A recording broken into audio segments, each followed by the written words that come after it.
Good morning all of you. कैसे हैं आप लोग? I hope you all will be fine.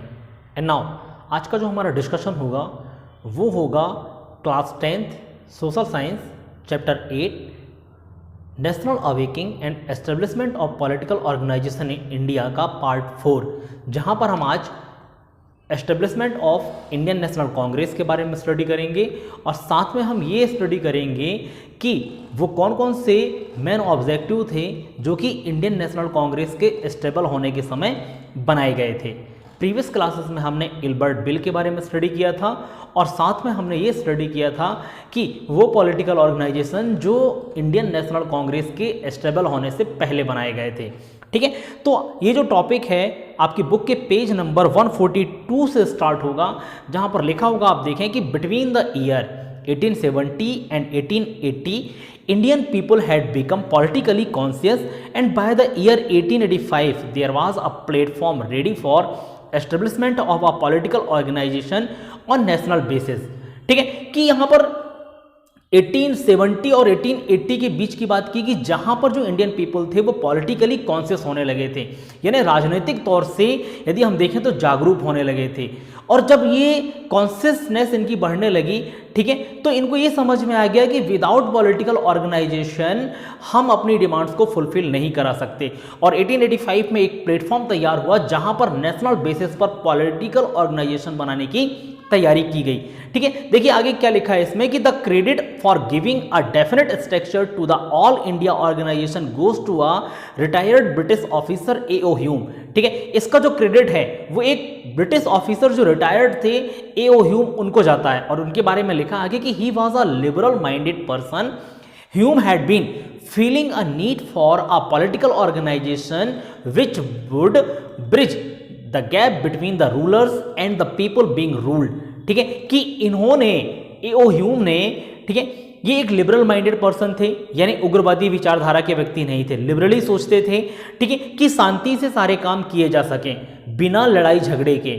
तो इन्होंने क्या लिखा कि एक इनका कहना था कि Hume had been feeling a need for a political organisation, कि ये एक ऐसा पॉलिटिकल ऑर्गेनाइजेशन बनाना चाहते थे जो कि एक ब्रिज का काम करे। किन के बीच में ब्रिज का काम करे? रूलर्स और उन लोगों के बीच में जिन पर रूल्ड किया जा रहा है। कहने का मतलब ये था कि इंडियंस और ब्रिटिश गवर्नमेंट के बीच में एक ब्रिज का काम करेगा। And now Hume wanted the people to adopt the path of valid politics, कि इनका मानना था कि लोग जो हैं वो वैलिड पॉलिटिक्स का पाथ अपनाएं, एक वैलिड पॉलिटिक्स का रास्ता अपनाएं instead of violence and aggression, कि वायलेंस और एग्रेशन यानी लड़ाई झगड़ा, ठीक है, उग्रवादी विचारधाराओं को छोड़ते हुए हम एक वैलिड पॉलिटिक्स को अपनाएं जहां पर हम लिबरली अपनी डिमांड ब्रिटिश गवर्नमेंट से फुलफिल कराएंगे। With the efforts of mister Hume Indian National union was formed, और इनके एफर्ट से इंडियन नेशनल यूनियन को बनाया गया। नेक्स्ट पैराग्राफ देखेंगे जहां पर लिखा है कि Hume obtain the permission from Lord Dufferin to convene a meeting of Indian National Union between 25 December and 31 December in Pune, कि इन्होंने एक मीटिंग ऑर्गेनाइज कराई। लॉर्ड डफरिन की परमिशन, लॉर्ड डफरिन उस समय गवर्नर जनरल थे, उनकी परमिशन ली ए.ओ. ह्यूम ने और इंडियन नेशनल यूनियन की एक मीटिंग ऑर्गेनाइज कराई पुणे में between 25 December and 31 December. And now the objective of the meeting was to acquaint the work force with one another. ठीक है कि यहां पर ये डिसाइड किया गया कि हम लोग एक दूसरे के साथ मिलकर वर्क करेंगे। And now which was working for the national development, जो कि हमारे नेशनल डेवलपमेंट के लिए वर्क होगा। And define a political agenda for the development, और एक पॉलिटिकल एजेंडा डिफाइन करेंगे जो कि नेशनल डेवलपमेंट के लिए कारगर होगा।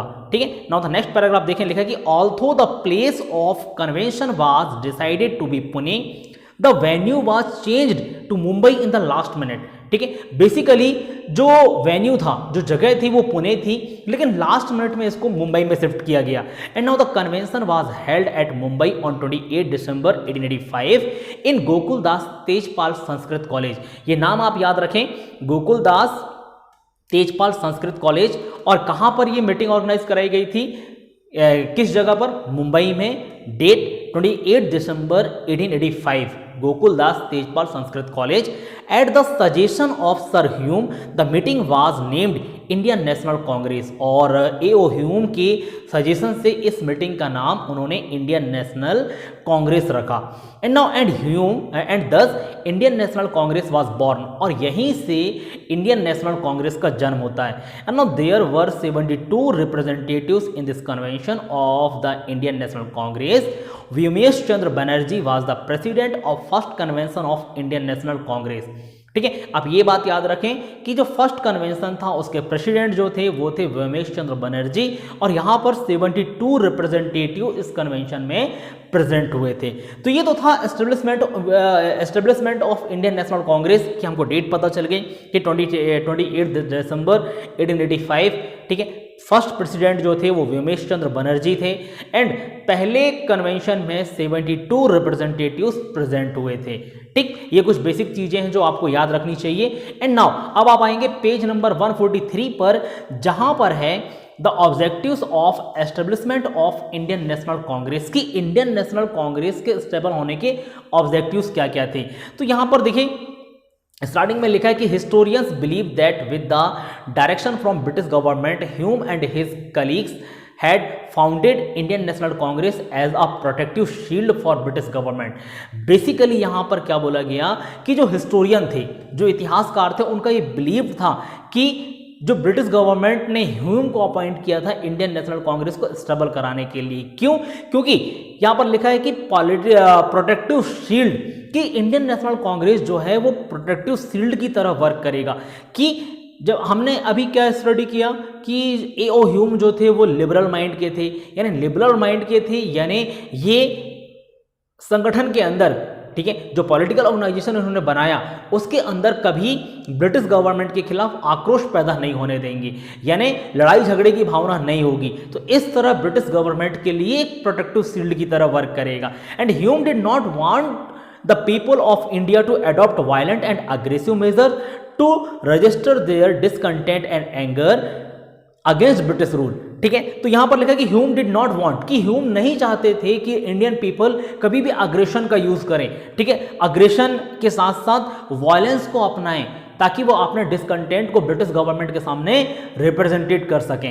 And now Hume wanted to encourage people to take legitimate path of protest like appeal, memorandum, delegations to influence the British government in order to fulfill the demand. और Hume क्या चाहते थे कि लोग जो हैं वो एक लेजिमेट, यानी हम देखें कि संवैधानिक तरीका अपनाएं अपने डिमांड को फुलफिल कराने के लिए. लाइक यहाँ पर अपील्स हैं, मेमोरेंडम्स हैं, डेलीगेशन यानी प्रतिनिधि मंडल, and influence the British government in order to fulfil the demand.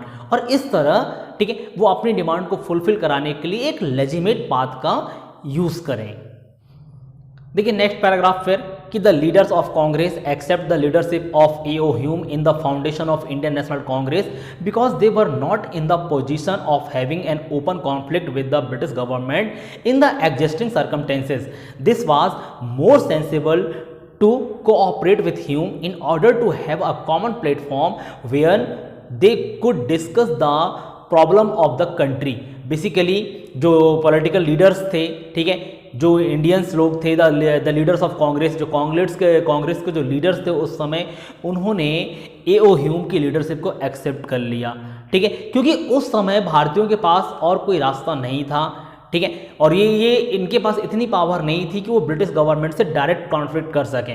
And now next paragraph देखें कि the national movement of those time, nationalist feeling, restlessness among all the classes of people, disillusionment of Indians from British Liberal Party, and a need felt by different political organizations to have a centralized political forum where the main reason for the establishment of Indian National Congress. Therefore, some scholars have the opinion that Indian National Congress was the expression of national consciousness.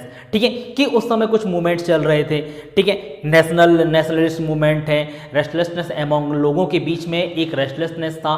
ठीक है, तो इन सब का एक एक रास्ता समझ में आया लोगों को कि इंडियन नेशनल कांग्रेस जो स्टेबल हुआ था उसके बारे में यहाँ लिखा है कि Indian National Congress was the expression of national consciousness, कि बेसिकली ये नेशनल कॉन्शियसनेस यानी राष्ट्रीय जागरूकता का एक एक्सप्रेशन था कि लोग इंडियन नेशनल कांग्रेस से जुड़कर, ठीक है, कि अपनी मनोकांक्षा अपनी आकांक्षाओं को पूरा कर सकें।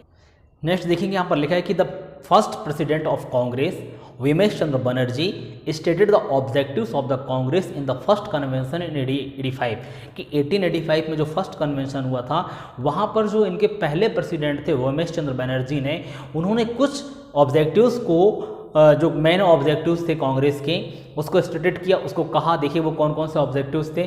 फर्स्ट है to promote friendship and mutual intimacy among people, कि लोगों के बीच में फ्रेंडशिप को प्रमोट किया जाए और म्यूचुअल इंटीमेसी यानी आपसी घनिष्ठता को बढ़ाई जाए।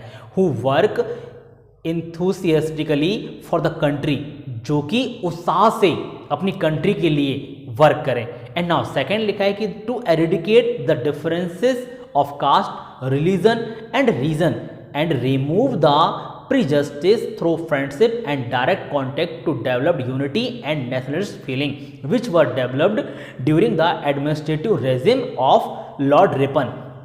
ठीक है, देखिए अब यहां पर एक बात कही है कि to eradicate the differences of caste, religion and region, की जो डिफरेंसेस था जाति को लेकर, क्षेत्र को लेकर, रिलीजन को लेकर, ठीक है, उसको खत्म किया जाए। And remove the prejudice through friendship and direct contact, की प्री जडिसिस जो होता है उसका मतलब होता है कि पहले से हम किसी के बारे में गलत सोच लेते हैं, ठीक है, तो उन चीज़ों को दूर किया जाए। कैसे? फ्रेंडशिप के द्वारा और डायरेक्ट कांटेक्ट करके। And developed unity and nationalist feeling, और लोगों के अंदर यूनिटी के साथ साथ नेशनलिस्ट की फीलिंग को डेवलप्ड किया जाए। Which were developed during the administrative regime of Lord Ripon, ऐसी यूनिटी जो कि लॉर्ड रिपन के समय, लॉर्ड रिपन जब यहाँ पर गवर्नर जनरल थे उस समय लोगों के अंदर जो यूनिटी डेवलप्ड हुई थी वो यूनिटी फिर से डेवलप करने की बात यहाँ पर कही गई। एंड नाउ थर्ड नंबर है to document the contemporary and burning problems of India with the help of educated and matured individual through a careful and detailed discussion। ठीक है, अब यहाँ पर किस चीज़ की बात की गई? एक डॉक्यूमेंट्स तैयार करने की बात की गई, contemporary and burning problem of India, कि उस समय, ठीक है, जो इंडिया के अंदर बर्निंग प्रॉब्लम्स थी यानी ज्वलन समस्या जो थी, ठीक है, उसका एक डॉक्यूमेंट्स तैयार किया जाए। किनकी हेल्प से? कि जो एजुकेटेड और मैच्योर्ड है, ठीक है, जो समझदार लोग हैं उनकी हेल्प लेकर केयरफुली एक डिटेल डिस्कशन किया जाए और डॉक्यूमेंट्स तैयार किया जाए। फोर्थ नंबर है to chart a programme of political activities and public good for next 12 month, और एक नेक्स्ट 12 मंथ में हम क्या वर्क करने वाले हैं, ठीक है, एक प्रोग्राम का चार्ट तैयार किया जाए। पॉलिटिकल एक्टिविटीज़ जो हमारे एक ग्रुप में होने वाली है उनका एक चार्ट तैयार किया जाए, और पब्लिक के लिए हम क्या अच्छा कर सकते हैं नेक्स्ट 12 मंथ में उसका चार्ट तैयार किया जाए और उस हिसाब से वर्क किया जाए। And now very soon this organisation to the shape of national level organisation and became and expression of feeling of India, और बहुत जल्द यहाँ पर कहा गया कि ये जो ऑर्गेनाइजेशन था इंडियन नेशनल कांग्रेस, ठीक है, ये नेशनल लेवल का ऑर्गेनाइजेशन बन गया and became and expression of feeling of India, और बहुत जल्द ये इंडिया के लोगों के फीलिंग्स को एक्सप्रेस करने वाला, बताने वाला एक ऑर्गेनाइजेशन बन गया। ठीक है, तो आज के लिए हम इतना ही डिस्कशन करेंगे। नेक्स्ट क्लास में हम जो स्टडी करेंगे वो होगा the development of nationalism, liberalism and extremism nationalism. ठीक है, फिर इसके बाद हम देखेंगे लिबरलिज्म और लिबरल नेशनलिस्ट थिंकिंग। आज के लिए बस इतना ही। Thank you so much.